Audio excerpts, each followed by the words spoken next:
So I will share my screen, and then in case I think you have to unshare your screen. Ramkumar, no, it's okay. Are you able to see my screen? Yes, sir, we are able to see. Is my slide, yes, here. Are you able to see now? It's okay? Yes, sir. Okay, so I'll start from when ISRO was formed and all those things, and what are the different areas. In case anybody interested in more in particular area, probably we can talk again more. Maybe it may not be possible today, but I will try to give a superficial aspect of everything what is being done in ISRO. My presentation is primarily available, what is available online in the different websites, including ISRO, and also some presentation is given by some of the ISRO personnel in different seminar and conferences. So there might be little bit repetition for some of the people, those who have already participated in earlier some seminars, or whatever we conducted small nanosatellite workshop. But however, just to integrate and everything, I have taken those aspect as well. Okay, so this is the, 1 minute, I will just put it inside. Yeah. So this is the organizational chart for ISRO. Many of the people may be aware, but those who are not aware, for them, it is an information that Department of Space comes directly under Prime Minister.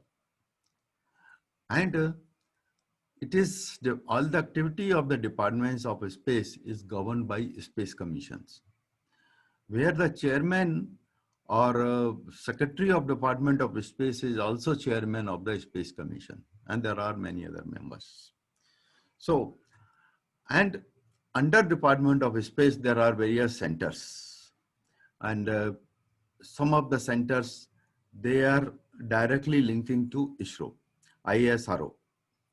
Under ISRO, the first center which was started at VSSC, Vikram Sarabhai Space Center. Then other centers are also started, ISAC, which is now renamed as a URSC, UR Rao Center for Satellite and so on. And there are other centers, Space Application Center, Liquid Propulsion Center, and the Sriharikota Satish Dhawan Center, which is primarily the spaceport for India. All our launches are going from this place. Apart from the ISRO, there are other unit which is directly reporting to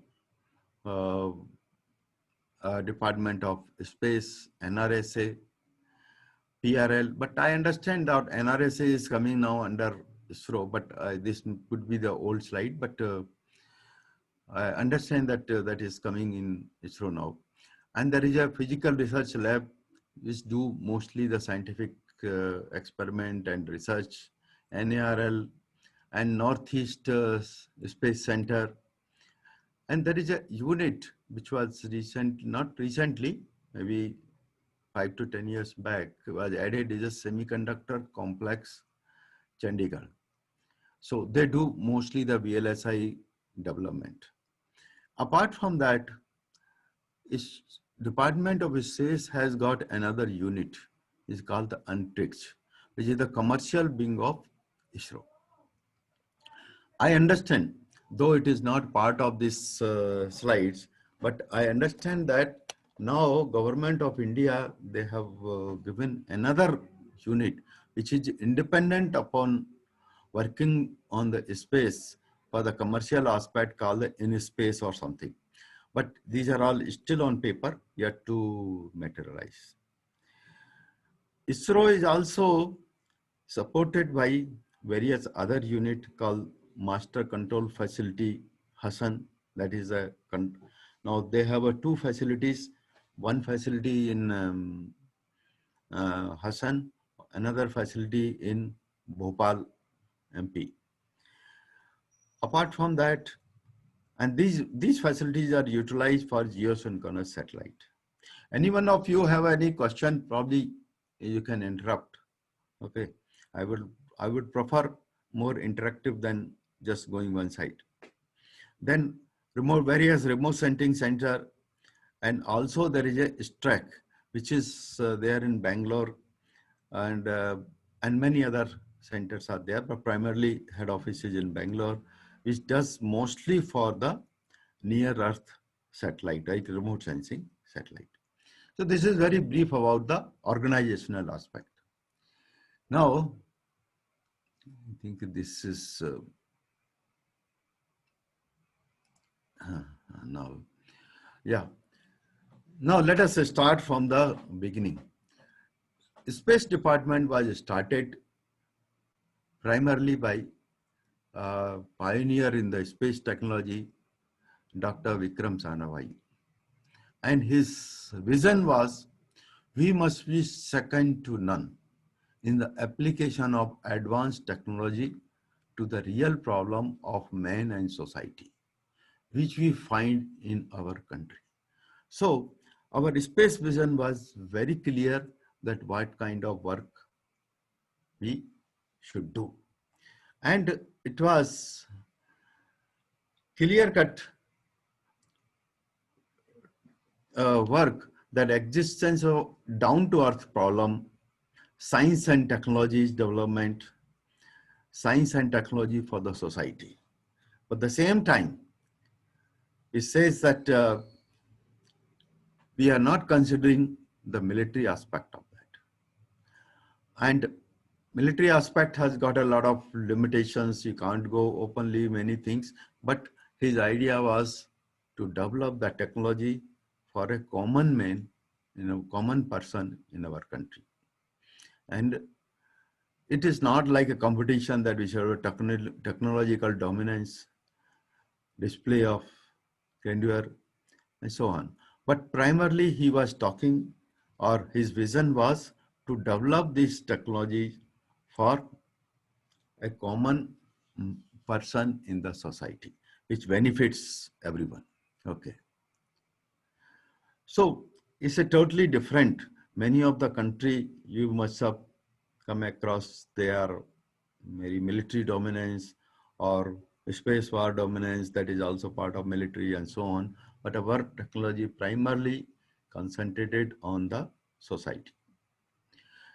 So that is what the final vision, application of space technology for the benefit of common man. So that was the thing given for. Now, with a very humble beginning, I say, when it was started from somewhere around 65, early 60s, first center, as I mentioned, it started in Trivandrum, a place called Thumba. And it started with sounding rockets. Sounding rockets, they are like a small rocket. They go to the upper atmosphere, maybe few hundred meters or few kilometers, and study the atmospheric part. And they were assembled there in Thumba and launched. Earlier used to be launched every week. Wednesday used to be launched. But now I do not know, might have increased or they must have taken some more things. If you see the picture in the right, I don't know, many people might recognize the person who is sitting right is Abdul Kalam. He was assembling the rocket along with another scientist called Armavadan, who became director of ISRO Satellite Center later somewhere in early 2000 or so. So that is what the thing is. Then it started in Ahmedabad Center, something called Space Application Center. Their mandate was given primarily on the development of payload for future satellite. Then there are many other activities related to the Earth stations and some of the development of the application of the remote sensing and so on. 1970, it was earlier all those things launches either from, mostly from Russia. But 1970, the Sriharikota, so-called spaceport of India, started developing and we started launching our own launch vehicle from there. And then we also established the satellite center in Bangalore somewhere in 72, which started working on one satellite. Maybe I will come next slide. Okay. So that is what is started for the, his main objective was the development of the satellite technology as a mainframe. Payload activities are done at Space Application Center, Ahmedabad. Launching is done from Sriharikota, and some items are we receive for the satellite from VSSC, Trivandrum. Those who are aware, somewhere in 75, 77, there was one experimental work, which was called the SITE experiment. It was one of the satellites, US satellite they given to study the communication directly to the home. So it was some SITE experiment was done in India. Yeah, this was the first satellite I was just talking, that from Aryabhatta, that was the first satellite was launched, and now 2008 Chandrayaan, and after that many other Mangalyaan, Chandrayaan 2 and something we will talk about coming slides. And we have our own launching port, as I mentioned. Earlier used to be a single launching port, but now they are a dual launching port. Two launchers. This was the one after launching of Aryabhatta and then Bhaskara, there was a development of first communication satellite in India called the Apple. Actually, how it was started, it was essentially started, those who are aware, by Dr. Washgum. I think we invited him a couple of times to our university. He was a project director for that. So Arianespace wanted to launch a rocket. They invited anybody who wants to put their satellite, take a risk, and they can fly free of cost. So this was one experiment was developed for the satellite.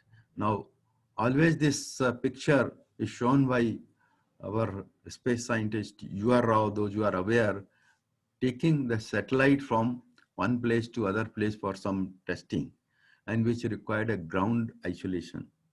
And that is what he always used to tell. This is like a bullock cart transporting the satellite or his equipments. So that was, he always used to quote how this was started. Then after initial development, we started going for this. You have to develop more technology. That was not sufficient.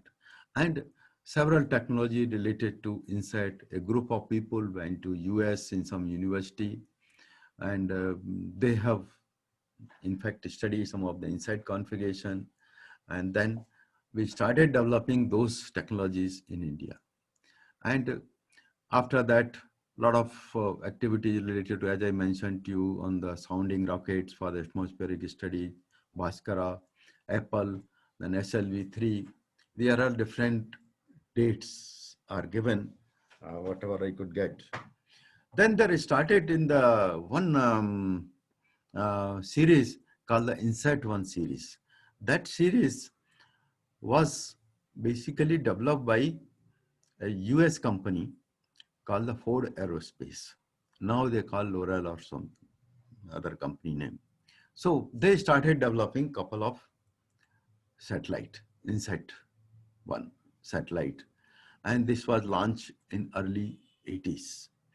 And that gave lot of confidence to our people for development of communication satellites. Many times some of the technology which is not available in the literature is can be done only by one-to-one acquaintance, and that helped quite a lot. Parallelly, we started developing the called remote sensing satellite, IRS 1A, 1B.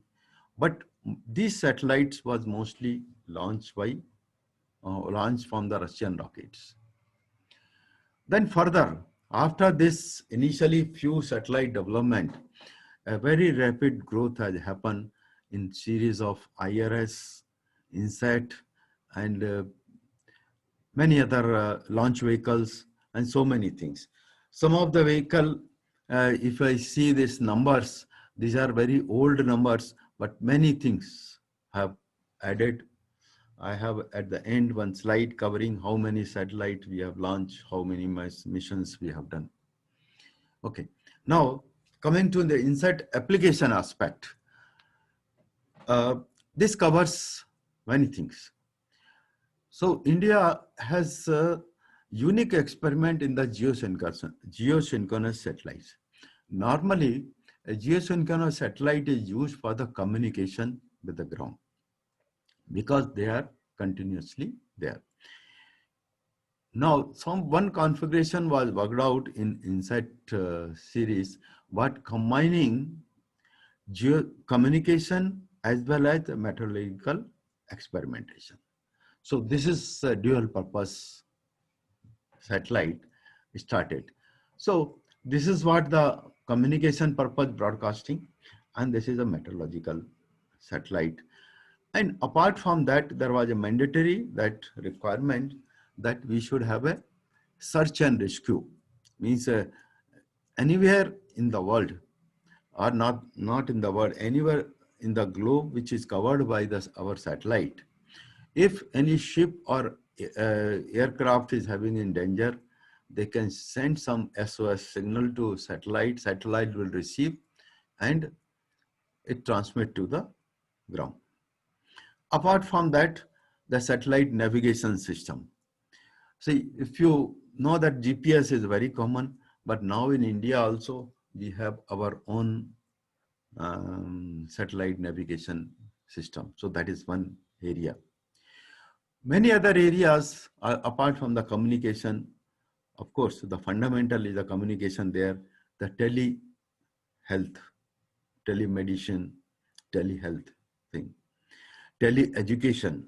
I remember the first satellite lecture I heard via our first communication satellite, Apple, on robotics. So that was one thing was there. Then some of the emergency communication, satellite education, particularly now the few satellites are totally dedicated for the tele-education purpose. And some satellites are dedicated for the telemedicines, where Narayan Hyderabad, Dr. Shetty was a pioneer in propagating this aspect. So as I mentioned, there are multiple satellites which is being EduSat. Those who are aware, VTU also I understand that utilize that EduSat program where the teachers can upload their program and that through satellites they can transmit to the ground, to the different colleges and so on. Now, just very brief technical, I will not go too much detail, but just to know that how the satellites are launched, particular geosynchronous satellite. See, when the satellite is launched from Sriharikota, particular our satellite, they go in the very minimal orbits. Their orbit, if I say somewhere around 200 kilometer perigee and around 36,000 or so, 42,000 as a apogee. Now these satellites, if I don't do anything, they will be circling around this orbit. And this orbit is called the transfer orbit. Then when it comes to apogee, this place some thrusters are fired to increase its perigee, such that apogee perigee ideally supposed to be equal. And then once it becomes everywhere, apogee perigee around 36,000 kilometer, then it becomes a geosynchronous.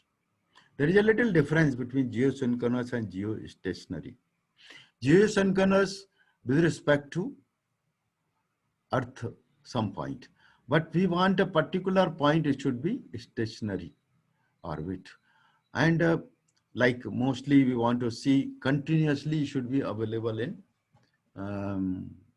over our country. So there is some orbit maneuver takes place, and so that they place the satellite above our longitude latitudes. So that become stable and all the time. That is how geosynchronous satellite or geostationary satellites you can see all the time. But remote sensing satellite, they are not actually stationary satellite in that sense. Okay, this is one diagram. This is throughout the globe. Initially, when the satellites are launched, they will be roaming throughout this geosynchronous orbit.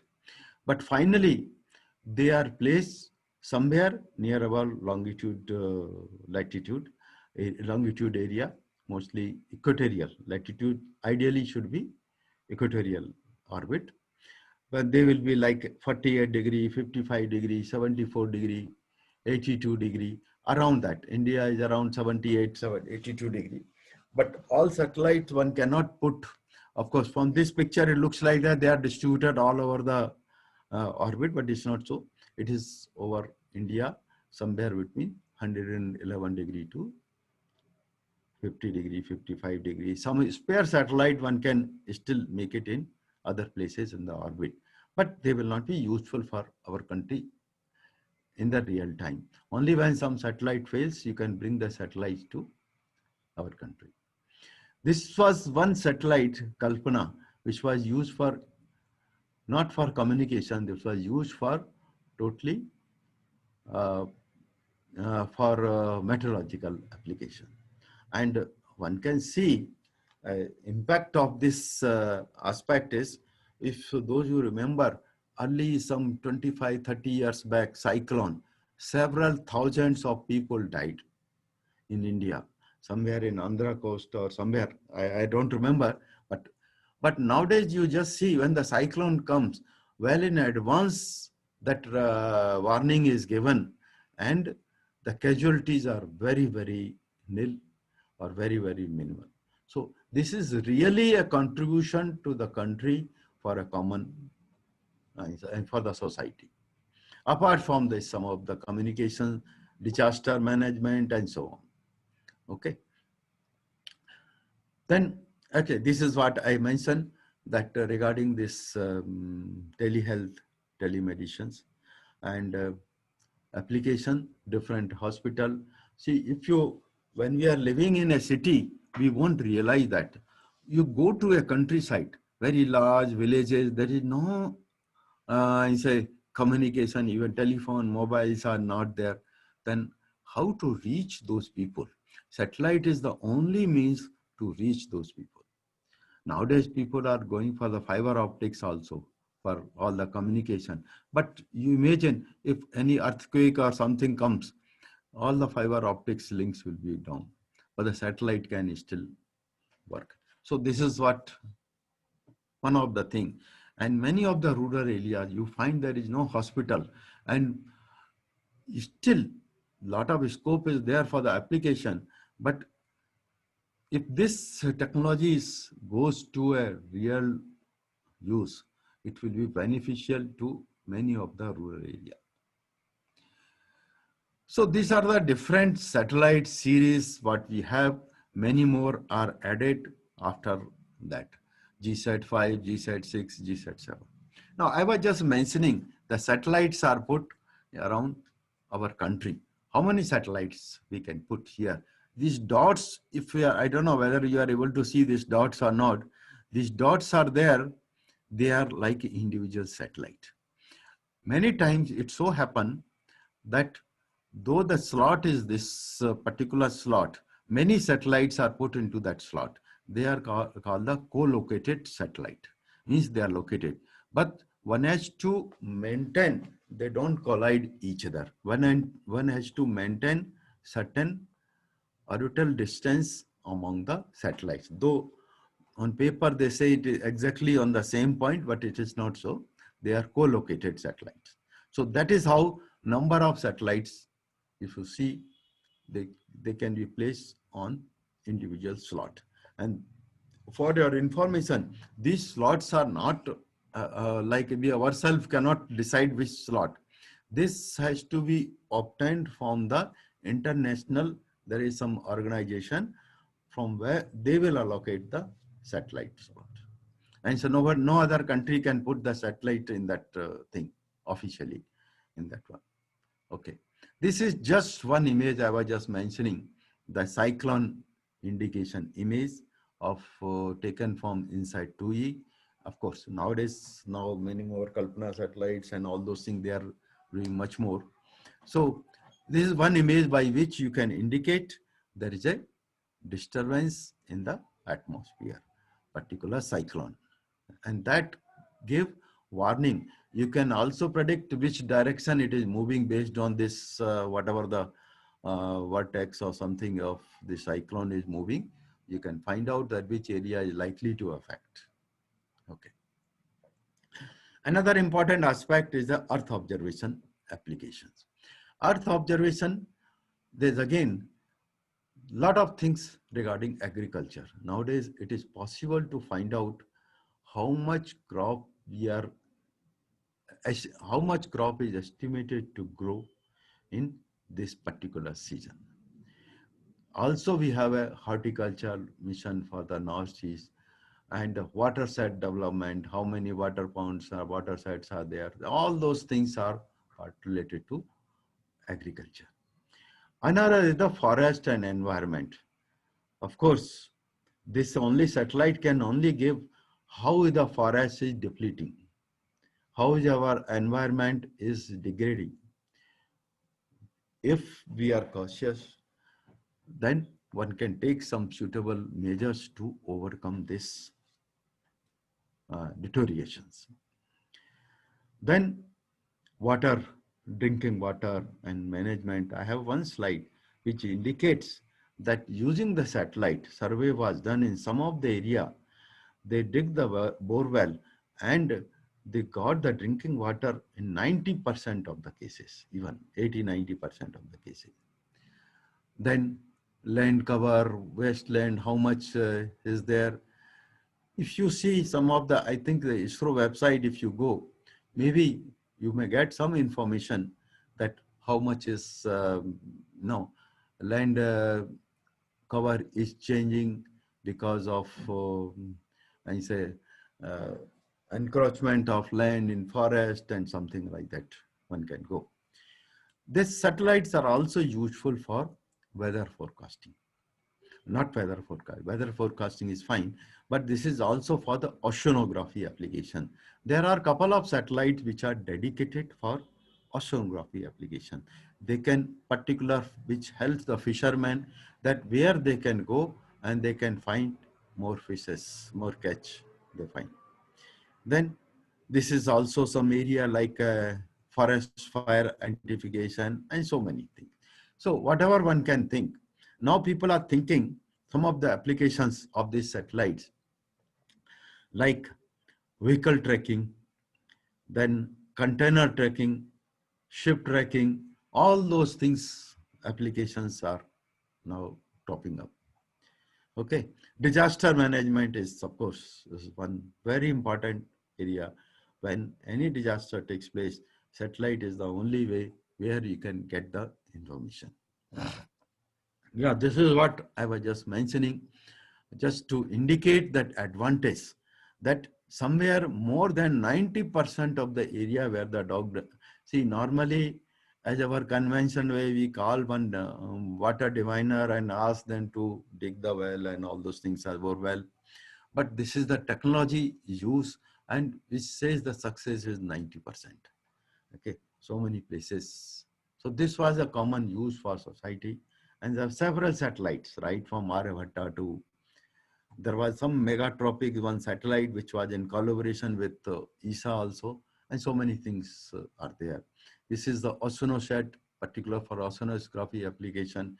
But if you see the satellite imagery somewhere, I think I must mention, earlier the resolution on the ground, satellite technology is improved in such a way, resolution on the ground earlier used to be in kilometer.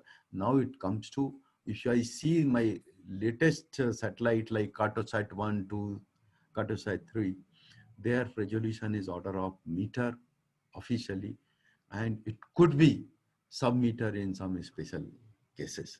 And that helps quite a lot in several identifications. Yeah, this is why 1 kilometer to 1 meter resolution. So that is what is there. Okay, next. Now, we mentioned, Radhika may be thinking that I am only talking about only geosynchronous satellite and IRS satellite, but there is a lot of satellite efforts in the science area. She may be certainly knowing a lot of, and some other faculty also, they were also part of, some of the science experiment. Briefly, I will just tell whatever the satellite. See, some of the satellites which are space science, astronomical satellite. Many cases, this all the IRS satellites, sometimes they put a payload which can look toward a particular star or particular planet, or there is some satellite dedicated called the Astrosat related to only astronomical observations. And one satellite, I do not know the launch date, there is some satellite which is study for this sun activities. They call the Aditya. I have not found in the site when it was launched or not yet launched, but I know it was under big development. Okay. Yeah, this is what I was just mentioning, maybe interest to Radhika, Astrosat. I understand some of this data being utilized by several universities, and some of our faculty are also associated. And if they are not associated, they can approach through, I think, Indian Institute of Astrophysics and ISRO Satellite Center, and then get some data and do some research in that area. And this Astrosat is essentially the collaboration of the multiple agencies. Tata Institute of Fundamental Research. Of course, Tata Institute of Fundamental Research, right from beginning, they were associated in particular our satellite activities. Those you are not aware, the ISRO came out of the Tata Institute of Fundamental Research. Initial scientists, they were working in Tata Institute of Fundamental Research, then they formed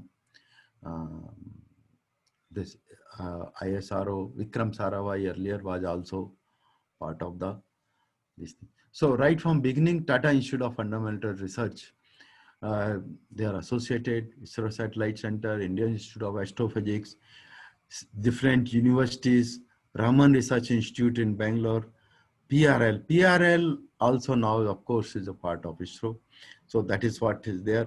Canadian Space and Bhabha Atomic Research and so on. BARC. Yeah, I was just, no, probably Tata Institute of Fundamental Research we were interacting, but ISRO came out from the BARC, Bhabha Atomic Research. And Sarabhai was one chairman of the Bhabha Atomic Research at that time. Okay. Now, I will not get into the different characteristic of this satellite, because otherwise that will take a lot of time. And this is generally a polar satellite, and it was launched by PSLV, and different band and what the observations and all those things were part of that. Anyway, that I will skip. I got these pictures maybe Radhika may able to uh, tell this one, whether they are taken from AstroSat or they are taken from the literature, I am not sure. Okay. Yeah, please, Radhika, you have something to tell? Madam, you are speaking on mute.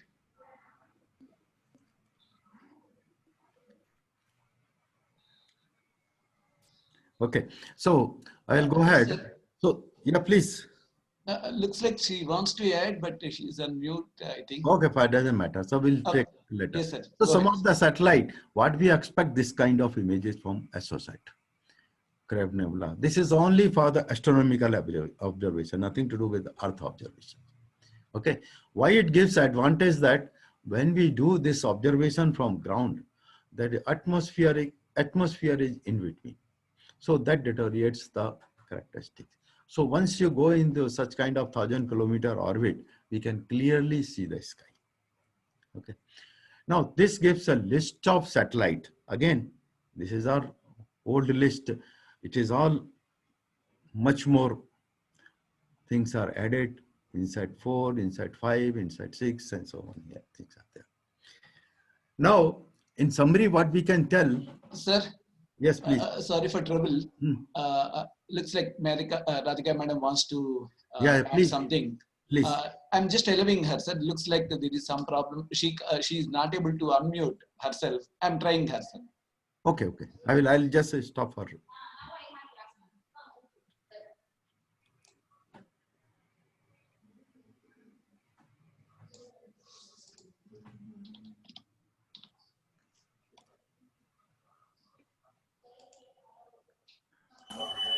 Okay, am I audible, sir?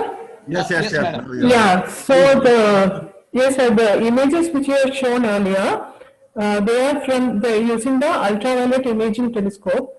So those are taken by AstroSat itself. That's Yeah. good. Yes, sir. Yes, sir. In fact, there when I saw from the site, it was not mentioned that it is taken from AstroSat, but I assume it is taken from AstroSat. Yes, yes, it is. It is actually. It is. Yes, Actually, they sir. are very, very nice images. Yes, yes. So we are. This is actually the best image until now. So before this, there used to be a satellite called as Galax, Yeah. and that was not much resolved. So this particular AstroSat image is much resolved. Yeah. And just one thing, like earlier we were talking about Aditya. Yeah. So the information which I have is it is still not even reached the level of AIT. It has been delayed because of COVID, Okay. the present situation. Good. So that is what we want to tell, that was very quite impressive. So what we have, India runs today our own satellite program and it maintains its own. It has got all facility, launching, controlling, and observations as well. Further, of course, this is not the end of the satellite technology. There is always keep on improving in terms of resolution, improving in terms of application, and so on. And obviously, it is also considered as making as a benefit, as a time, what I should say is cost effective. Now, this is one experiment I would like to tell, which I was very much excited when I was working on this project. And this was first of its kind. Not many things you will find in the open domain. It is there in ISRO site, but probably people are not got much attention. This is called the Space Recovery Capsule, Space Capsule Recovery Experiment, SRE. Somewhere around 2005, 6 or somewhere around that, it was developed. Our main idea was we send a satellite and then we orbit the satellite and how to re-enter the satellite. So if you can just see, and there were some microgravity experiment was performed, but there was some issue in the experiment, but that was not our basic objective. Basic objective is launch the satellite in the satellite thing, and then we do boost and we enter re-entry in the different steps, Once is a directly re-entry, then there is a parachute and so on. Finally, it dropped down to sea level, not on the, this is the first experiment was done. Though there was a one more experiment was planned, I do not know what was the reason, but that is not yet flown. Okay, but this is one of its kind experience in satellite thing. Yeah, this is some more internal configuration of this thing that I will skip. Another one which we really see that change was the Chandrayaan 1. Before I just left ISRO, that was the last mission I participated, our development of the control system, onboard computer, and so many things are there. So Chandrayaan 1 was one of the thing, and its trajectory was totally different. Not like that one. It was launched in some orbit, called the G2 orbit, then it keeps on elevating the orbit, and what is required and some suitable time, enough thrust is given, so directly it captures the orbit. Now, what is from the diagram, it looks very simple. Okay, keep on increasing, somewhere it will out. It's not so. It has to be time along with the moon. Moon is somewhere here. You have to keep on doing so that once it comes in this path, moon is also reached to that path and is locked down to that. And with a precise velocity. If velocity is more, it will escape from the moon orbit. If velocity is less, it may hit the moon orbit. So accordingly, one has to plan for that one. So these are the multiple. Actually, this is one of the international level. Many of these payloads were part of that for different applications. So I'm not getting into the different application, but these are the different payloads for all the energies, Minishar, so many things are there. Terrain mapping, camera, LRI, some of our indigenous payload, some of them are from outside payload.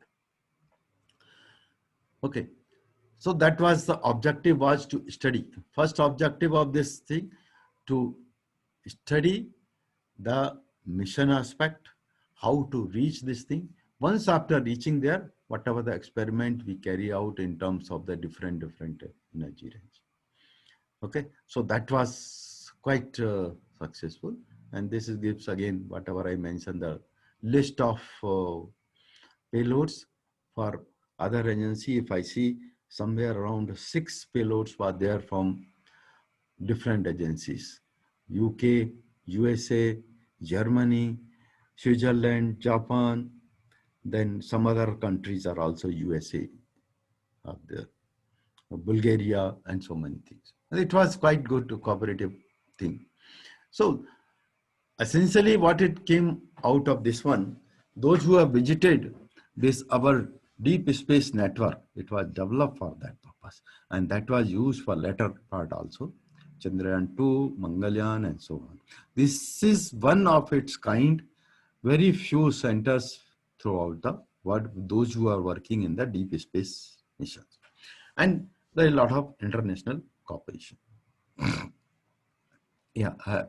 So this is what some of the things, what they found, some volcano activity in the moon. Later on, I remember there was a news, they found, even NASA people also, they found some water on the moon and something. That is the part of the news. This is something which I have seen when this Chandrayaan was launched, directly in real time, the crater was shown. One of the image, 3D, later on it was processed, but real time also I have seen that directly so many craters, they were, how they identify, they know the trajectory where the actually spacecraft Chandrayaan was going. So with that, they found that this is passing through this crater and so on. So that is what, but this is one crater. You can 3D view of that crater. There was another satellite which was totally in collaboration with French company that is called ITICA, some OceanSat 3, particular for the oceanography applications. Now, these are the related to our satellites, but there is a lot of work is required to carry this satellite forward in the sky. So I will talk briefly about Ramkumar, how much time we have? Can we have some half an hour, or I can wind up fast? No, sir. It's okay, sir. Please carry on. It's very interesting. It will be useful for the students, sir. Okay. Yeah, students should be aware that what is done. So this is the transportation. Essentially, it is for the launch vehicle related thing. As I mentioned, right from beginning, launch vehicle come later. First, this rocket, sounding rockets, which sends some balloon or some small payload in the sky and study the atmosphere. Okay, its heights, I think it goes only up to a few kilometers, not many. But mostly it was launched from Thumba, and later on it was launched also from Sriharikota. And this is not a, sorry, this is how a small rocket a person used to carry in a bicycle there. That kind of thing we started from this humble beginning. And later on, of course, so many things we have added in that one. As a historical interest, our Thumba center was not where the present VSSC center. There was a church near Trivandrum coastal area, and our center was started somewhere here only in the church. Later on, it was really shifted to some decent place, nearby area, not very far, nearby area. So what I want to say, the how it is started, when one wants to do something, you need not to worry about so much facility. You can see that what facility will be there in the church to develop the rocket, but it has been done. Okay. So after that development, several unit, depending upon their payload capability, how much altitude, this is what it says, 85 kilometer, 100 kilometer, 150 kilometer, different versions are being developed to study that atmosphere. The purpose is to study the atmosphere. Okay. Then that is for the atmospheric study. Now, particular for the satellite launching, there are two sets of launch vehicles are developed. One is called the Polar Satellite Launch Vehicle. Other is the Geosynchronous Launch Vehicle. So Polar Satellite Launch Vehicles are used primarily for launching smaller satellite, like 1-ton satellite in the polar orbit or any inclined orbit, or even geosynchronous 1-ton satellite can, like a 1-ton satellite can be launched in polar satellite. Why they call the Polar Satellite Launch Vehicle? Mostly the orbit is selected as a polar thing because of various advantage with respect to the availability of sun, with respect to the passing through the ground rays and so on. Then the other vehicles are the geosynchronous satellite, because that require a very big thrust. That it launches 2-ton, 3-ton satellite in transfer orbit, and which orbit is around 200 kilometer to 36,000 kilometer and so on. It requires a large amount of thrust, and that is where all of our geosynchronous satellites are launched from this particular vehicle. There are other smaller near Earth orbit, inclined orbit, higher thing also can be launched. So, but primarily it was developed for this application. Okay, and this is a different configuration of satellite. If you see more, if any student wants to study, these are the data already. Your HOD chairman is having that thing. We can just see that multiple stages. There are multiple stages in the launch vehicle. Initial stage, mostly initial stage is a solid stage, solid booster. Then second stage, third stage, fourth stage, different. This is the design of a launch vehicle, so that when first stage put enough thrust to reach in some places, after that this stage is cut off. Then go to the second stage. It can be liquid stage or another solid stage or so. So that advantage we get here is it doesn't have to carry unnecessary weight for the second stage. So amount of thrust what is produced and amount of momentum this particular top portion will get it depending upon how much the weight also it has got. Thrust is generated same, but if your mass is more, you will not get that much velocity for the payload. Okay, this is the area where finally our satellite will launch. You see the weight of this satellite, this thing is 294 ton, typical number. Okay, where the satellite may be 1 ton or 2 ton, remaining goes all for launching of this thing. So that is what is very, very important aspect. Anyway, these are all more detail of this thing. Where the satellite is launched, on satellite is kept, this area in particular called the equipment way, where we put our payload. Payload means for the satellite, for the launch vehicle, payload is called the satellite. Okay, and its own equipments. Launch vehicle also have a lot of electronics. In fact, this is much more complex than the satellite design. So that has got all the equipment around this area. And this is somewhere, if you can see, this is a heat shield. So what happens when the launch vehicle is going at a high speed, there will be a large amount of the air friction on all the equipment. To minimize or to mask that thing, there is a shield. Once it goes away from the atmosphere, this shield is removed. Probably, I think some deployment view I may be having, which will indicate more. Yeah. Launch PSLV has been proved as one of the good commercial launch vehicle. It has launched several satellites from different countries. And once you might have also heard roughly 10 satellites in the same launch vehicle in different orbit was launched. They are from India, our own Indian satellite, some small satellite IMS, then Canadian, Denmark, Japan, Canada, Germany, Japan, Netherlands, Germany, several satellites. Around 10 satellite was launched. This is what one of the unique thing. This is anyway the same thing which is I'm indicating. Then another satellite which was designed was the GSLV satellite. Of course, there are different versions. The basic satellites are similar, but this is again a 3-stage vehicle, and this is a solid booster. There are for initial boost, initial thrust. There's a booster along with the main payload. Number of booster depends. So there are mostly solid booster. Then there are the liquid stage.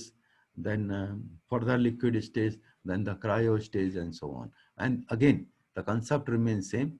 Here we keep our satellite. Okay, yeah, this will give the more exploited view of any vehicle in particular thing.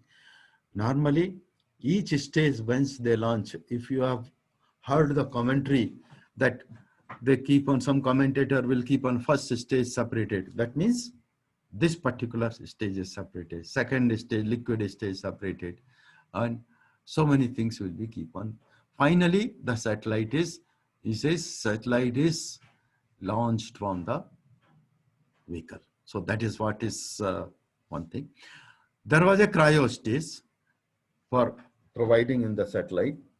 If you remember, there was a lot of issue with respect to cryo when we were getting the cryo from Russia engine.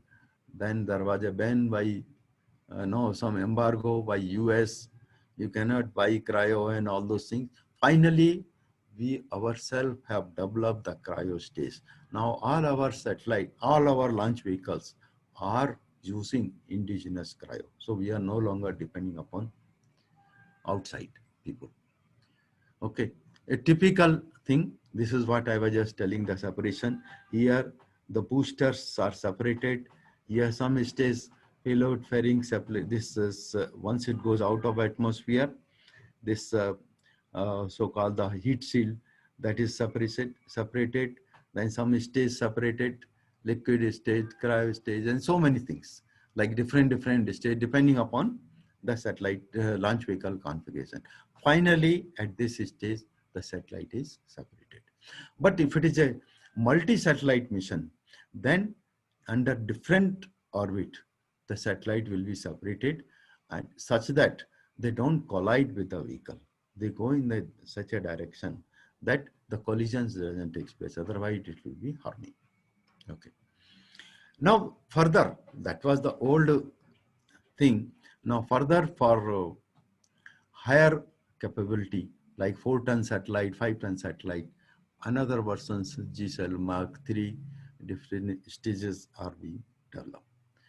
Right now, 4-ton satellite, they are being launched from French Guiana, Arianespace. But I'm sure that in coming days, we'll be launching all the heavy satellite ourselves.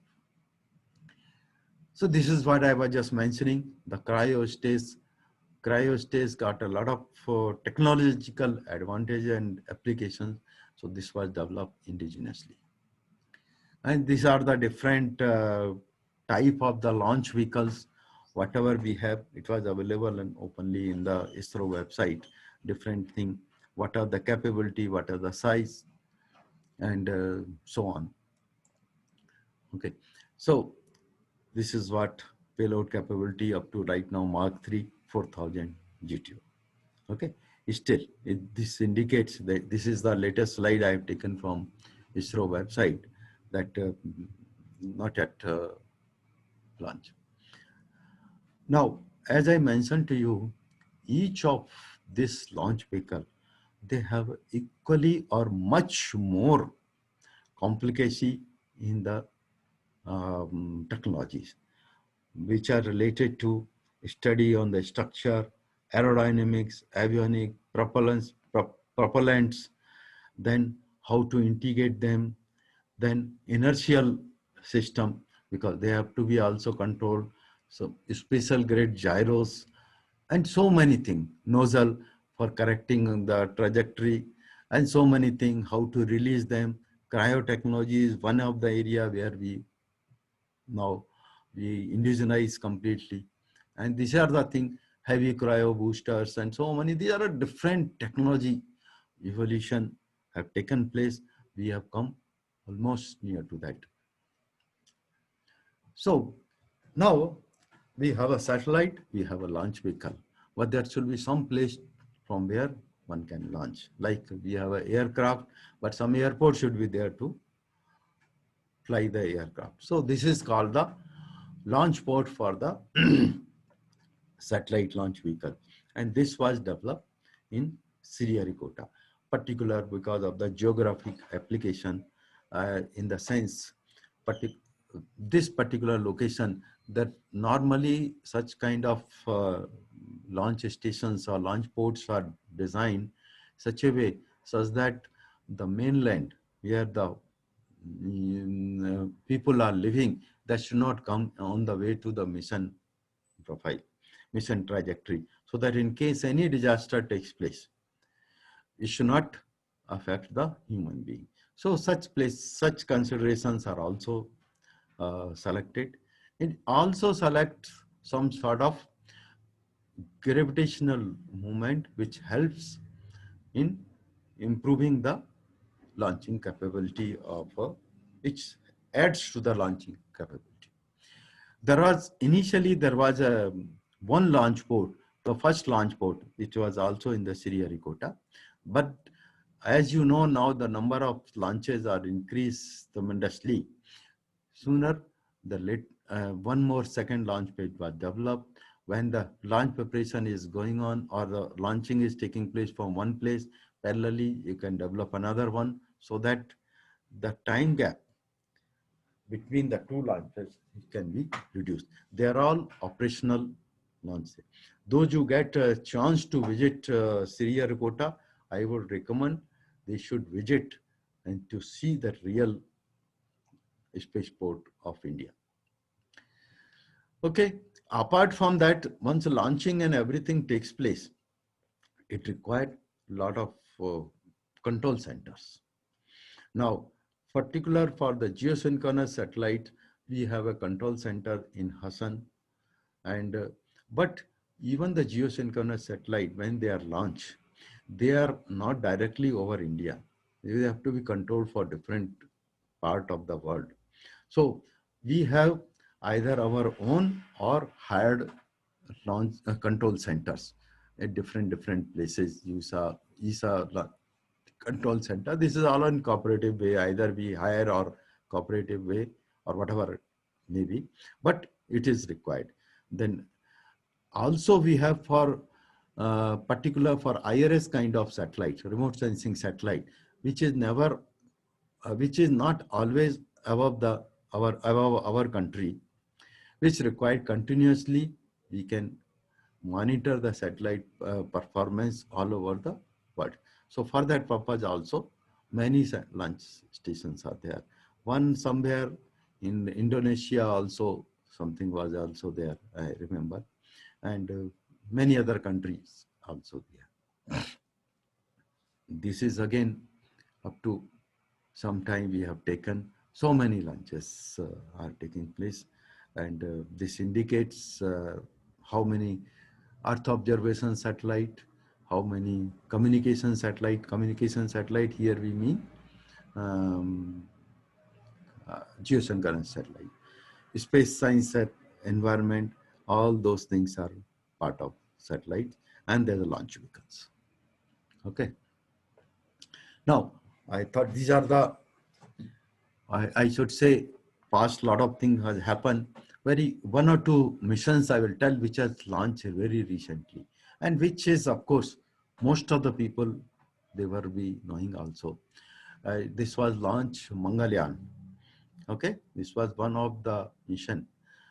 Primarily, again here the technology was how to reach the correct orbit in the Mangalyaan, and sometime the communication will not be a continuous communications. Okay, there will be occultation. Sometimes the communication will not be directed toward the Earth.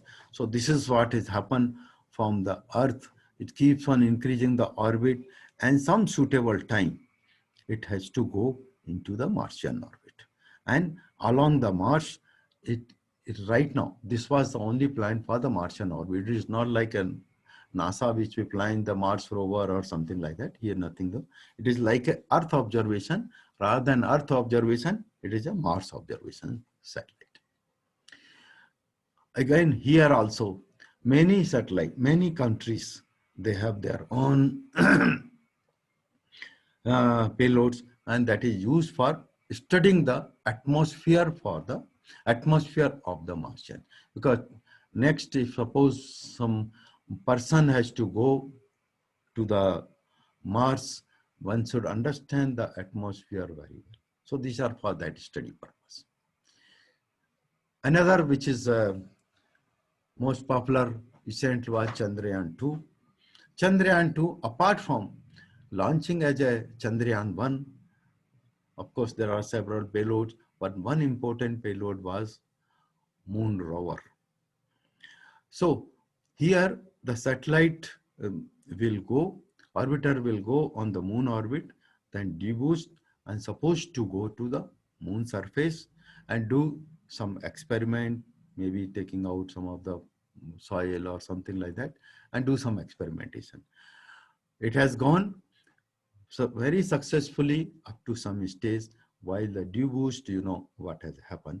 But however, people are understanding why it has happened and all those things.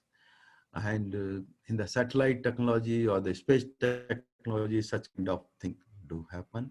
I don't see any big disaster or anything, but yes, we have reached near to the stage. Further, it has to be perfected so that we can get a lot of information from Moon. I understand from the literature that India has already planned the Chandrayaan-3 mission to overcome the problem what we face here. I do not know the fact if you see some social media, somebody says the rover has already come out, this thing, that thing, but I don't substantiate. It has, statement has not come from ISRO, so I don't believe all those things are there. So this was again, as I mentioned, apart from this scientific experiment, essentially it was for the orbiter, lander, and all those experiment was planned. This is how it differed from Chandrayaan-1. So far, if we see, so many launches are taking place, more than 109. This could be also a little bit old thing, but it is available currently in the ISRO website. 109 satellites. Out of that, not out of that, 77 launches like PSLV and all those things are there. 10 student satellite. PISAT was one of them in that student satellite, which we did in PH universities.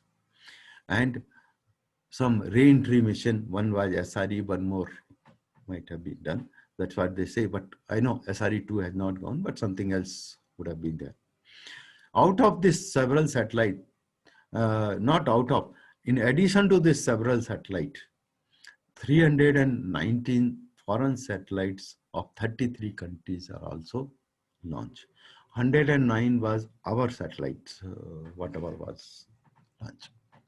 So very large thing, but still this is not the end. Technology and science doesn't at some point, it has to continuously grow.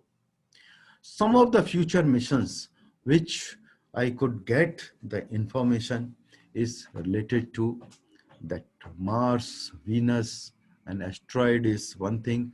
Those scientists, they will be knowing many times that asteroid studies are also necessary if they are coming to hit the earth. What will happen to avoid all those things? This could be useful. Apart from that, study of that asteroid as well, like what we do, the resources, minerals, and all those things that is study. Mars mission, Venus mission, it could be sometime. Of course, it is not very clearly spelled out when is likely to happen. Many main mission to Mars or something like that, it can happen. Another which is very, very useful exercising or the development taking place called the reusable launch vehicles. It is like a space shuttle. We can reuse again and again so that it reduces the cost of the vehicle. All the costly hardware is being used, it recovered after launch. So it has multiple type of engine and all those things. Air initial stages, it will be some air breathing engine, and somewhere some other engines will be there, different type of combustion, and finally it will be launched. There is some another development is called the two-stage to orbit. Two stages directly, it doesn't go, vehicle doesn't go in one stage, two stage. There is some part which are reusable, can be reused, and some part which can be discarded, can go along with the satellite. So this is like a fully reusable vehicle. When the satellite is launched, it goes there and it launches the satellite and then again comes back and lands like a aircraft, like essentially like a shuttle. But some part of this can be also deorbit and recover if there is a carbon. So people are working in this area. This could be a very, I think in future, this could be a workhorse for all our ISRO programs. Another important thing which is coming in the picture is the human space flight. From information, whatever is available, is what we find another couple of years it will be launched, but it's a big task. I know already some crew members are getting trained in Russia, are getting some of the experience in the Russian simulation facilities before a crew member goes. They are all fighter pilots. They are all going. So this is what one of the things was planned, and this is the crew escape.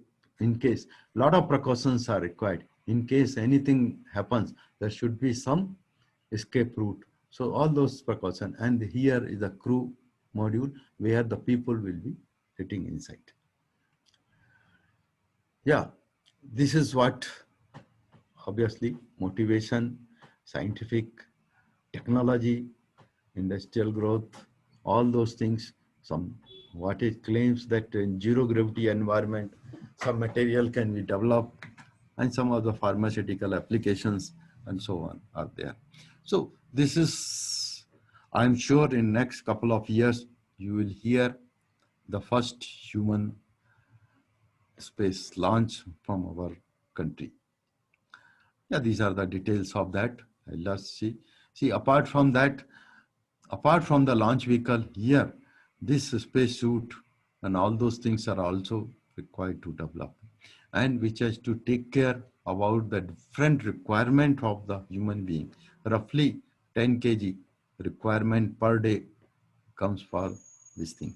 So if you plan for say 7 days, 10 days thing, so accordingly one has to take care about this waste item, whatever it comes because of the human being. Yeah, in this main mission, there's a lot of technological challenges which are related to the crew module design, environmental control, because human being, if earlier satellite means, okay, as long as it maintains some temperature range, it is fine, but it is not so here. Main space simulation facility we have to do. There is a I don't know whether people are aware, somewhere near our new airport, there is a human mission space center from ISRO. I don't know they are allowed to visit there or not, or otherwise one can plan a visit there. Some training facilities, okay, mission management.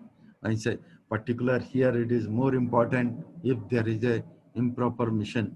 If there is a, if I remember when I was child, I heard some Apollo 11 or Apollo 13, some mission was there, which was so critical, it went to the critical stage that if the trajectory would have not changed because of thruster, that all the people would have lost there.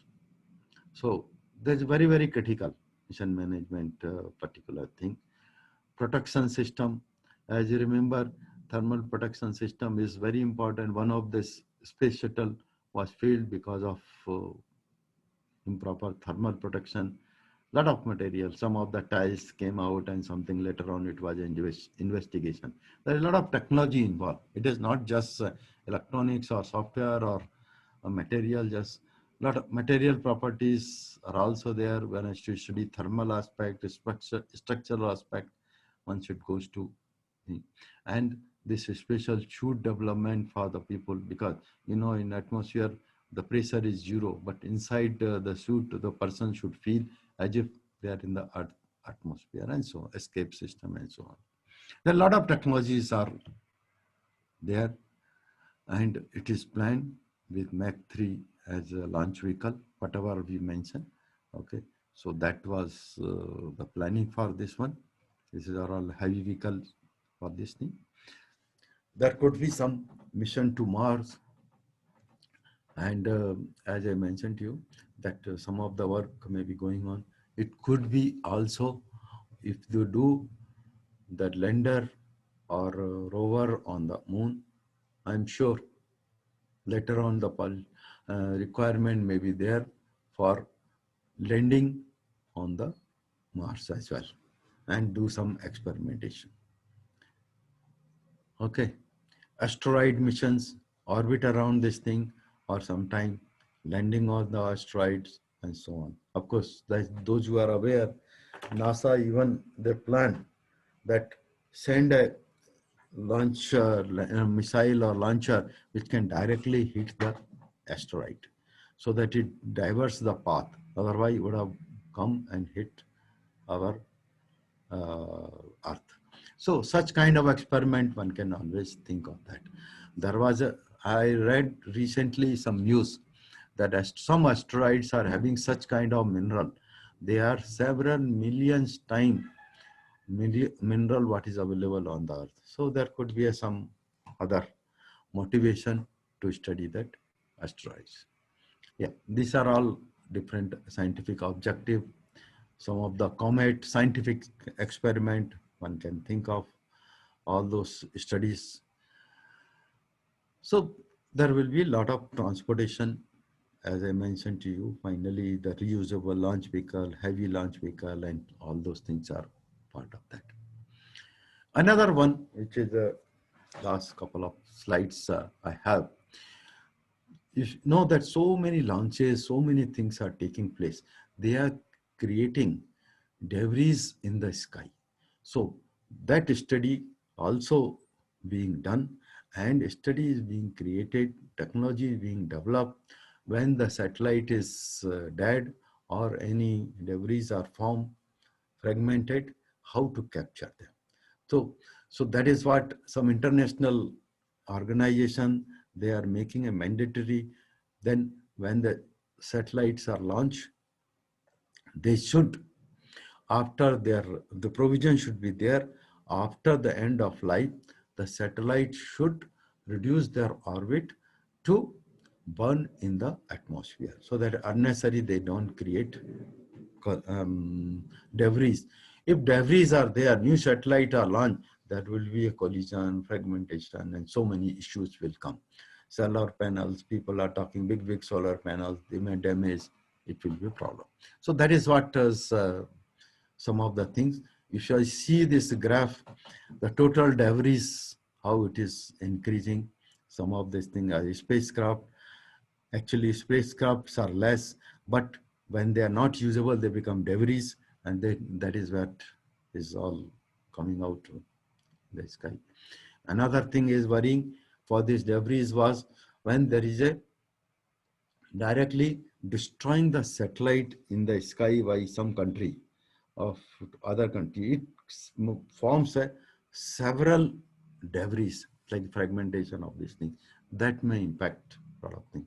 So those study aspects are also part of that. Anyway, there are certain areas, of course, debris relating to near Earth satellite. I mentioned that they will come to Earth, but in geosynchronous satellite also, they have a lifetime of 10 years or 12 years. After that, they are pushed to orbit, something called the graveyard orbit. Means it reaches to the orbit, which is people are not using, and even if they collide with the, I say, dead satellite. So it doesn't create much problem. So but all satellite, there is a requirements. Yeah. Lastly, I like to just see in our lifetime, where we have also seen that astronaut which has gone, first astronaut, Indian astronaut, Rakesh Sharma went in Russian satellite, and they have a program in ISRO, and it was quite exciting to see such people. Another one, that Indian-born scientist went, Kalpana Chawla, went to space, and there was a disaster in the launch, this thing, space shuttle, and she died somewhere in 2003. In her name, the Kalpana, one of our satellite was dedicated to her name, called the Kalpana Sat. It is used for studying the meteorological environment of the earth. Another thing is Sunita Williams, and she was also Indian origin, but launched from the space shuttle.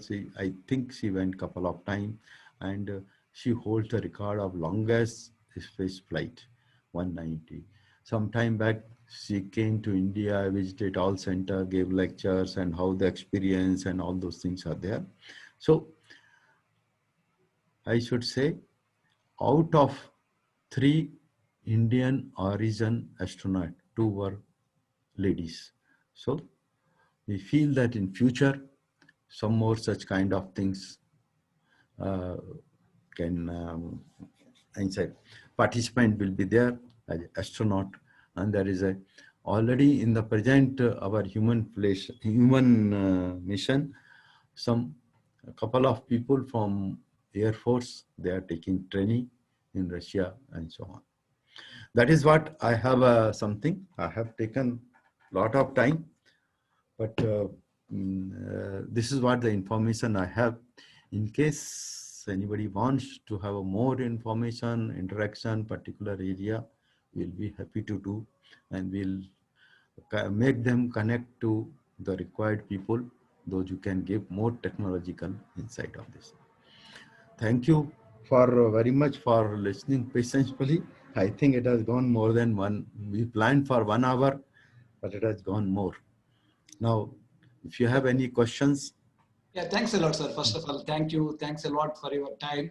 It's a really wonderful session today. You have covered the 3 dimensions about the past, present, and the future. That's really exciting. There are so many things people could have, our student would have got excited. And I'm sure, sir, they will come back and they will have the more questions down the line. Okay. But at this moment, I'm seeing some questions in the chat Yeah. box. I'm just reading, going through those things. Yeah. First thing is on the. Here it is there or not there somewhere? I will read for you, sir. It's fine. there on the panel. Okay, fine, I will fine. just go one by one. Is there any limit on how many satellites a country can launch?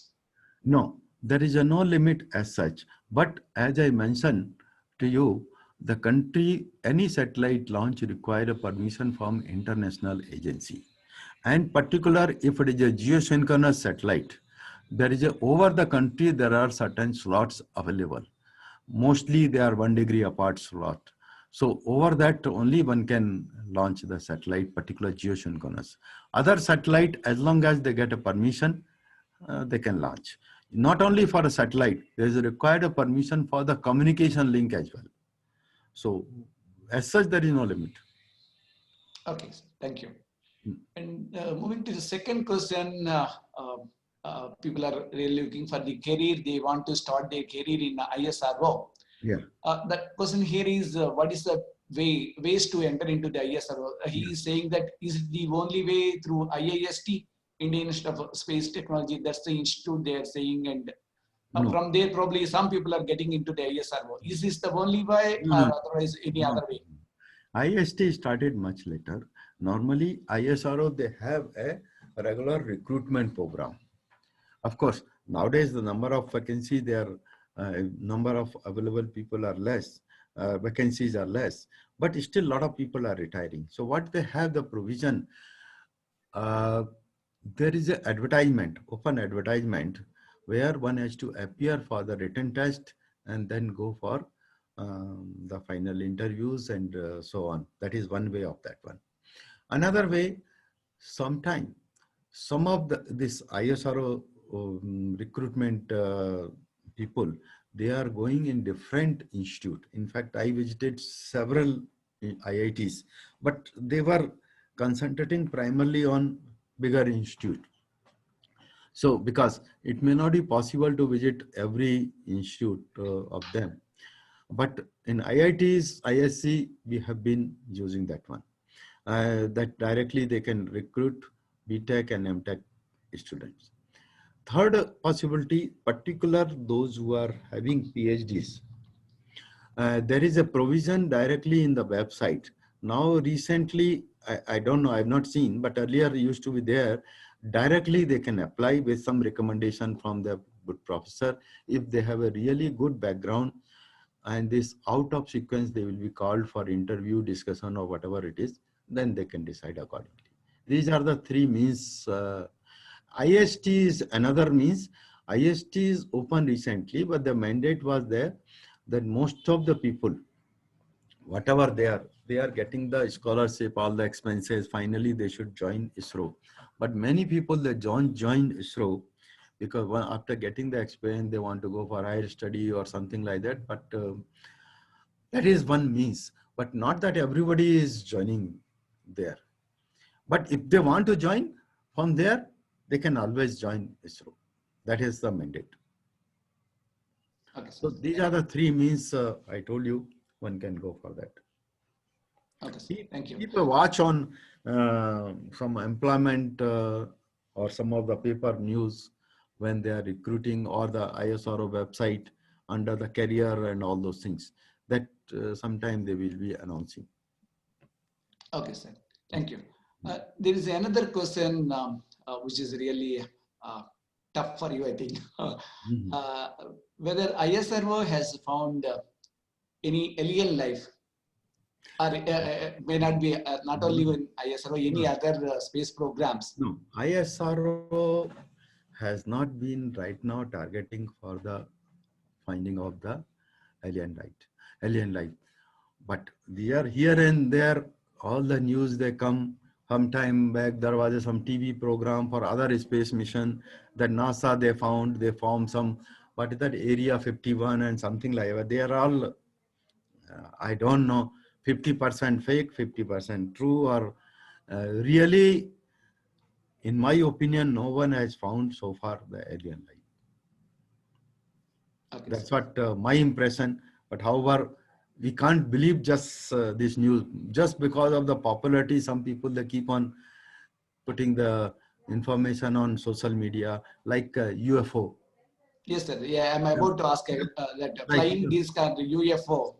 UFO, really nobody has identified it comes from the different planet or not, or it is some man-made thing. Why I don't believe all those things?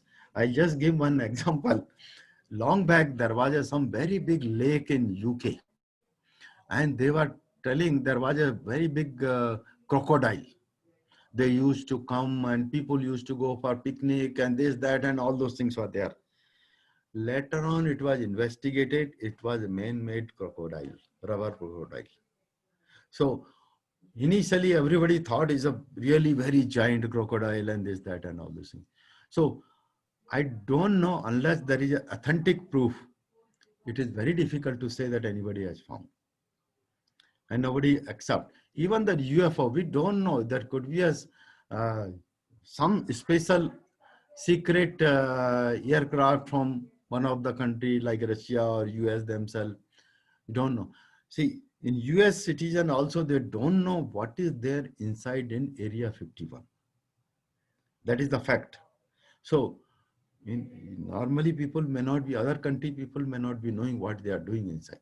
So that is, we can't say right now, but certainly our space program is not targeted for that at present. Okay, sir. Yeah, thank you. Some questions from my side, sir. Okay. Now as a part of the Atmanirbhar, Hmm. we opened our doors to the private industry in the space program. Yes. Yes. What's your opinion, sir? Whether it is going to have a lot of impact on the industry, and at the same time whether it is really helpful for the students.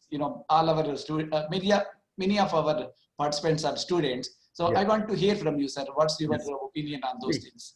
as far as my information is concerned, the government of India is putting a lot of pressure on space department to open for the industry. And once the government of India put pressure, it has to go for industry. If it comes from the industry, I have no doubt why it cannot come from industry. Industry also have a lot of brilliant people and all those things. If it goes to industry, there will be a lot of new avenue for our students to get into. Right now, space related activities are going only for few places like ISRO, NAL, maybe one or two more places. But certainly it will be a good opportunity for students if it goes the way it is planned. And they have formed a separate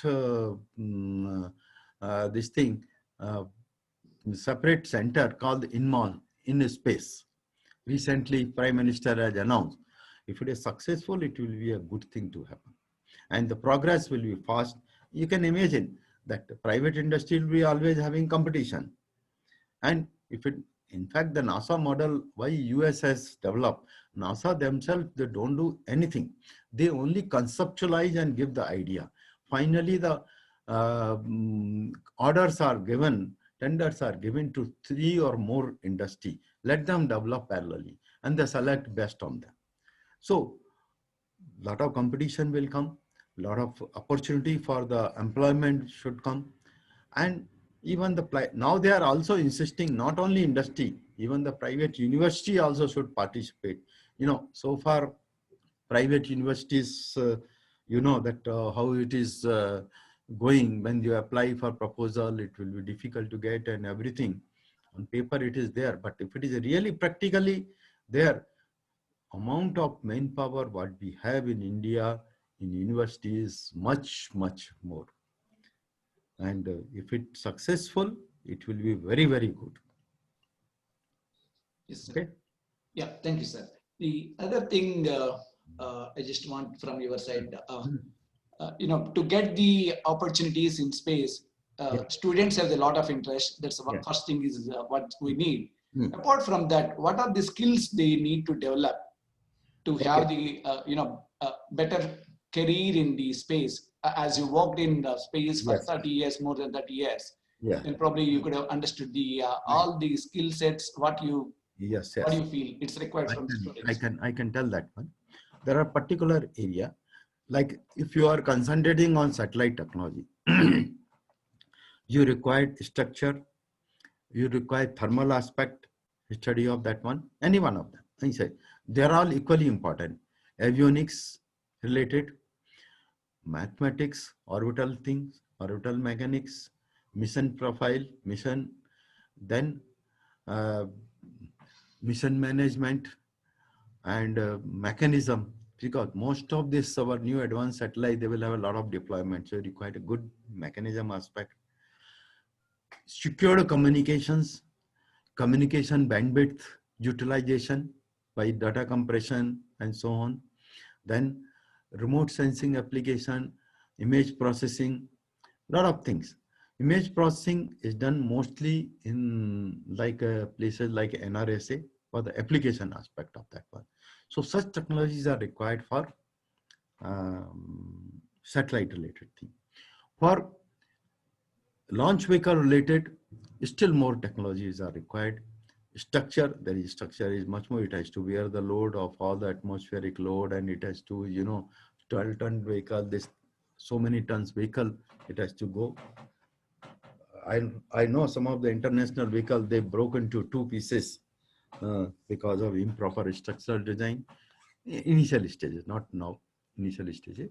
So structural, thermal aspect to some extent, because the duration by which this flight is very, very less, half an hour to 45 minutes is much less.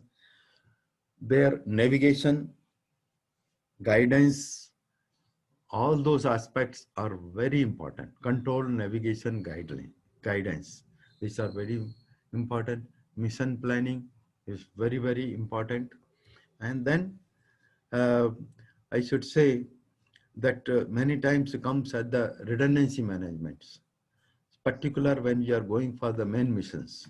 So that is what is, there are a lot of new technologies, whatever in one of the slide I mentioned for the main mission, all are applicable to that one. So if one pick up any one particular area, that will give a lot of things.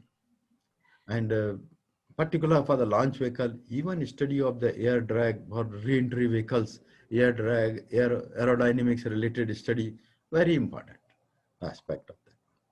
Mathematics is one area which is required, particular for the mostly orbital mechanics and those areas. So that is very important area. These are some of the areas. Otherwise, plenty of areas are there.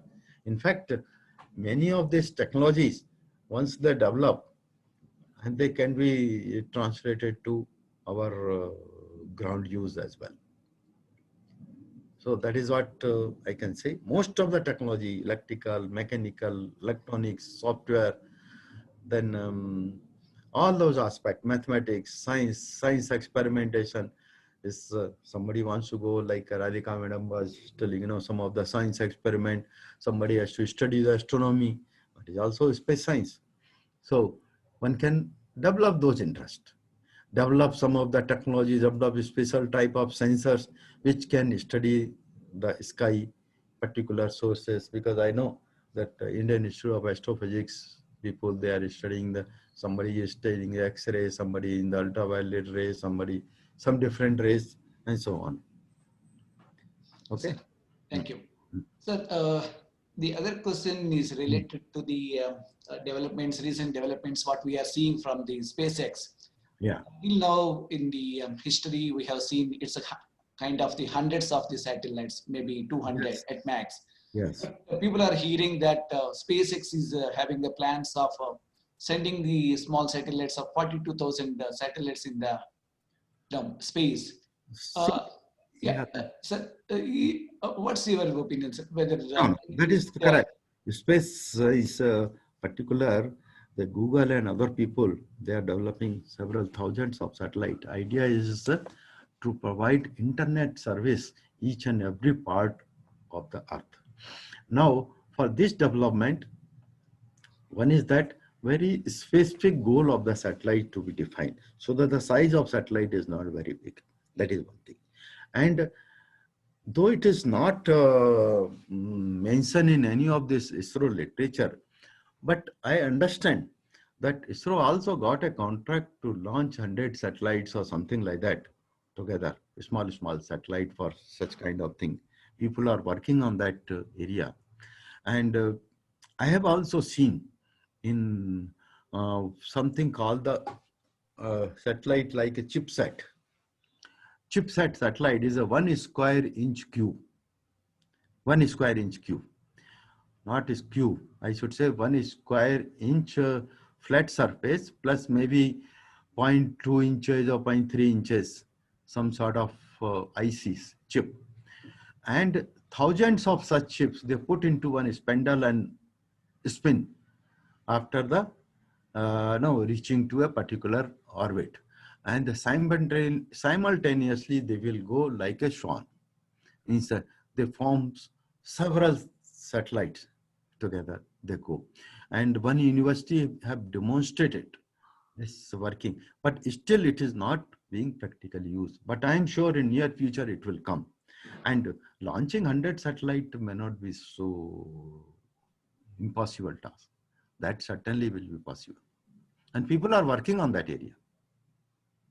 Okay. Thank you, sir. And there is one comment from Radhika ma'am, and she is saying that NASA has a center called Search for Extraterrestrial Intelligence, SETI, looking for the aliens.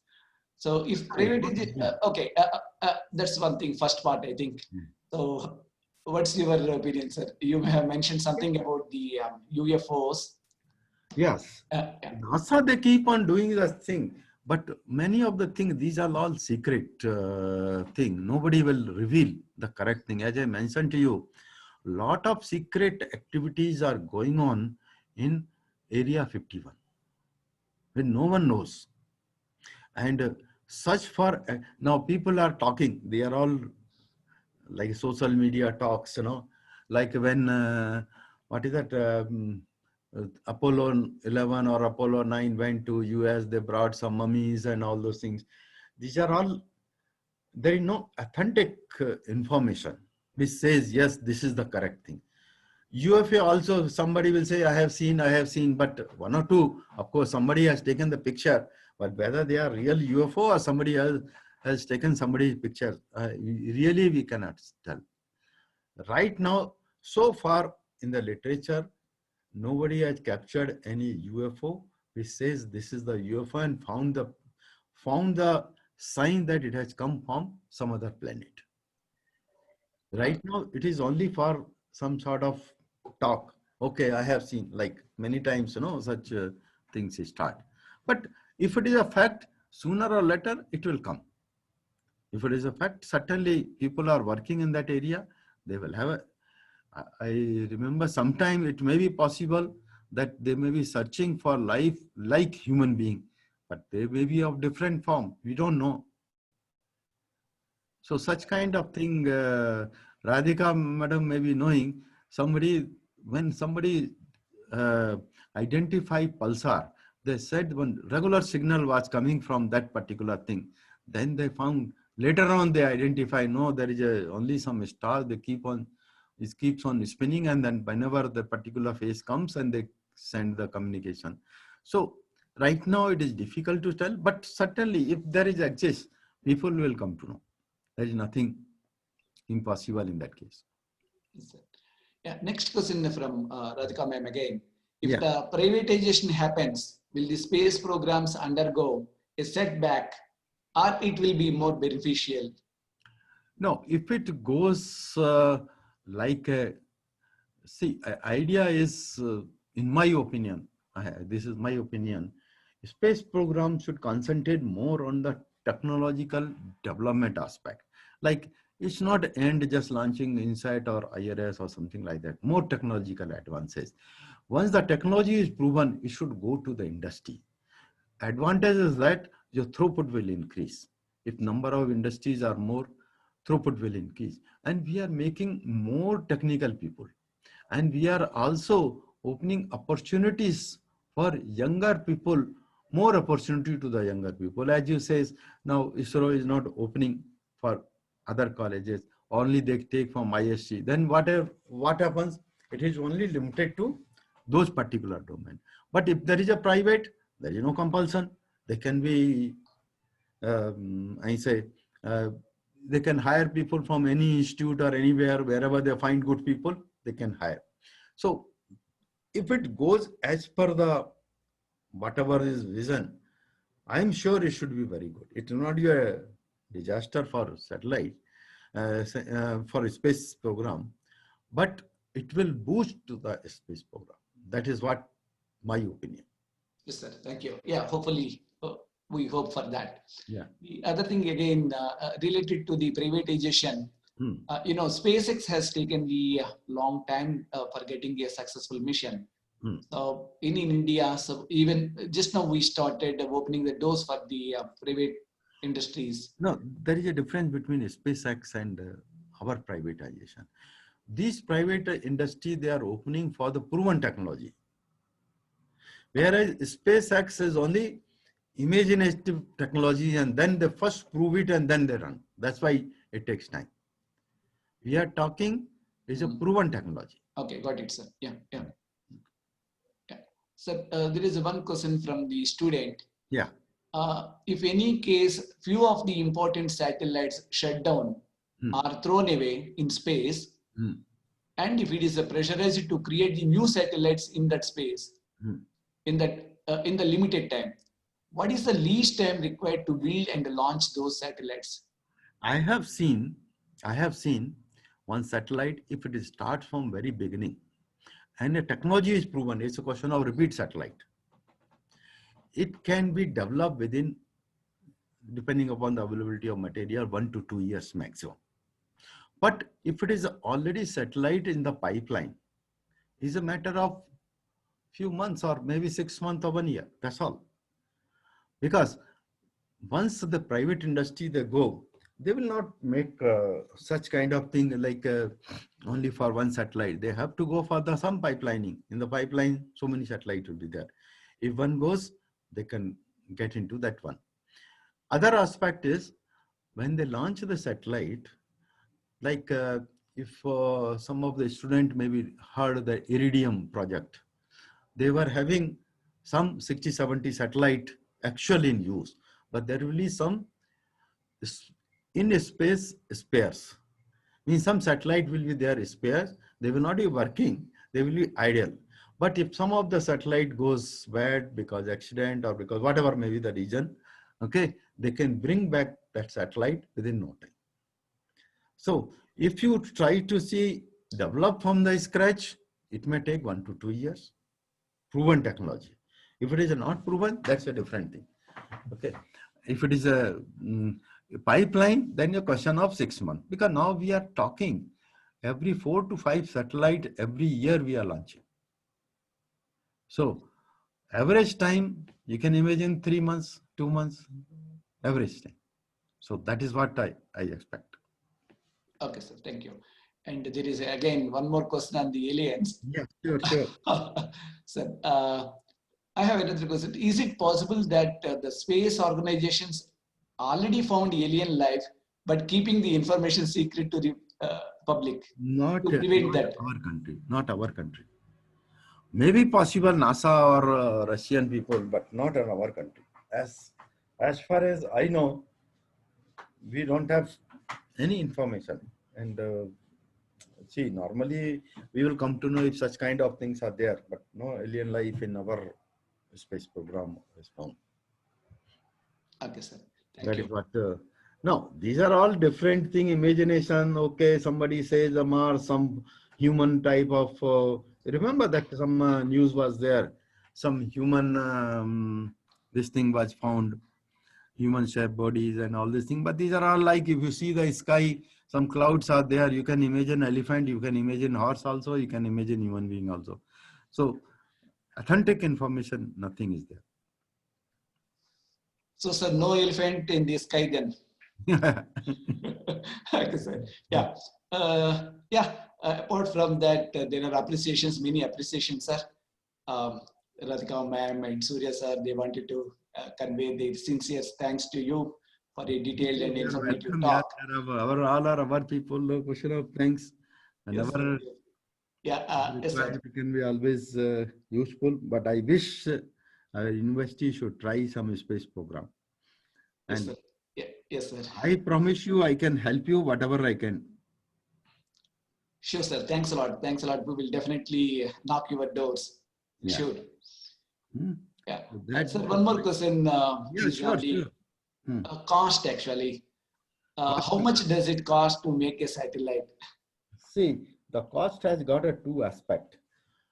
If somebody develops the satellite like a IRS kind of satellite, the actual material cost may be varying depending upon the type of payload, is varying between 100 crores to 150 crore or something like that. But if you do not have facility, first we have to build up the facility. That itself will be a several crores. So if you ask satellite cost, it will be of that order, 100 crore, 200 crore, geosynchronous satellite based on the payload, how many channel, how many transponders and all those things are there. It will be a 200, 300 crore mission. But ground station, like when we developed the ground station MCF, that itself must have gone several hundred crores. So individual satellite may be less, but otherwise satellite will be more. And more than the satellite, the launching cost will be more. Actually, roughly 60% means if the satellite costs 100 crore, launching will be around another 200 crores. That is what is happening. So that is the thing. Suppose if you want to develop nano satellite. Now again, when we go for the commercial satellite or the space proven satellite, we have to go for the high reliable components and all those things. Each component costs quite a lot. That's why the cost is more, apart from manpower, time, material, and all those things. But if you develop a student satellite, it may be costing somewhere between 1 crore to 2 crore. Because each university now, ISRO has given a mandate that university has to have their own ground station. So for the ground station itself will cost 70, 80 lakhs, or depending upon which band you are operating, it may cost 1 crore. PISAT, it was costing around 1 crore ground station. And initially, some manpower, some items, and all those things, experimentation required. Now the good satellite, which we say, it will cost roughly 2 crore, which will cover all the aspect, all the learning aspect, including 3-axis stabilization, using star sensors, using several thruster. I am not talking thruster, that liquid propulsion, no, that costs quite a lot. But normally such kind of nano satellite people don't use that liquid propulsion. But some people, they use micro thrusters. Okay. So it will cost some, varies depending upon the configuration, varies from 1 crore to 3 crore or so. That's what I feel for university environment. And they're assuming the commercial components. If you go for the qualified component, it will cost quite a lot. At least 10 times. Okay. Thank you, sir. Yeah, many other students, they wanted to convey their Sure. thanks to you, sir. It's a Thank you. wonderful seminar. Students, any other questions? If you want to have, maybe you can type it. Otherwise, you can raise your hands. I understand that we have taken 2 hours time for No completing. problem. For me, no problem now. I'm really thankful to you, sir. Yeah. Initially, when we started our session, I have seen around 60 people. Even now, I am seeing the 50 people. That shows the the effectiveness of your webinar. People are really loved that, and they are still want to listen. Students, any other questions? You can type now, or you can raise your hands. Maybe I can unmute.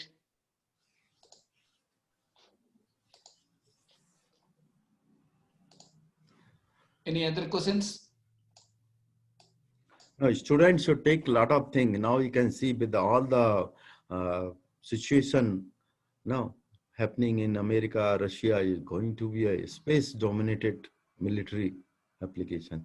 Though our program is not for the military purpose, but what I'm talking internationally, that is the dominance is going on. People are talking. Those who have seen Star Wars movie, they are physically talking that Star Wars only. So people should take interest and develop some new ideas, and then one can grow in that area. Sir, Anyway, you have my email.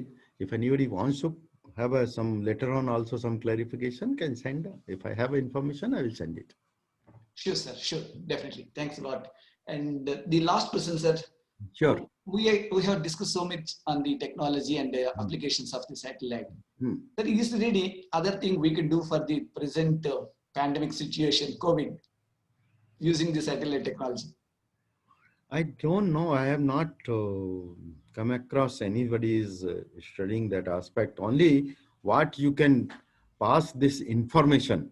Like I just thought, like we have this some sort of application, Arogya Setu or something. If anybody is in that home quarantine, immediately that information is transmitted to all the people. And if that person is a home quarantine, whatever the support she wants using the telemedicines, particular telemedicine can play quite a good role. Because if the way it is growing, already now India has crossed 20 lakhs. Where is the hospital for 20 lakhs?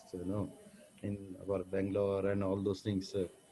If people are home quarantine, at least they can have a directly telemedicine link to everyone. And that is what I feel that could be a very good application one can think of for the COVID related. Directly, they will in the contact with the doctor, and doctor will need not to directly contact the patient 90% of the time. Of course, some case of seriousness one has to do. So that is what I think one can do more on the telemedicine aspect. Yes, sir. Thank you. Thanks a lot. I'm not seeing any other questions at this moment. Yeah, if there are no other questions, I would like to convey our heartful, sincere thanks to you, sir, on behalf of our students, department, university, and from the management. I really want to say our sincere thanks to you, sir. Thanks for all your time. I'm sure that some people will be in touch with you. It's listening and giving opportunity to talk to students as well as our faculties. It's a good this process. It was helpful for me also to collect a lot of details I could find and then put together. It was helpful for me also as well. Thank you very much. Thanks a lot, sir. Sir, if someone wants to share the presentation, is it shareable, sir?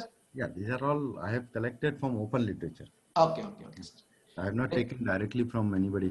ISRO site also I had taken, some presentation was given, some openly. There is nothing secret, because secret thing they will not put into open literature. Yes, sir. Yes, sir. Yeah.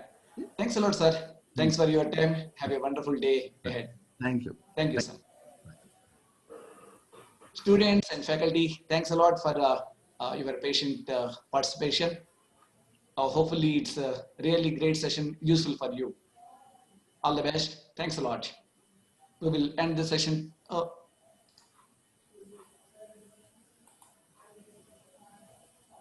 Thank you, sir. Thanks, sir. I'm signing off. Thanks a lot.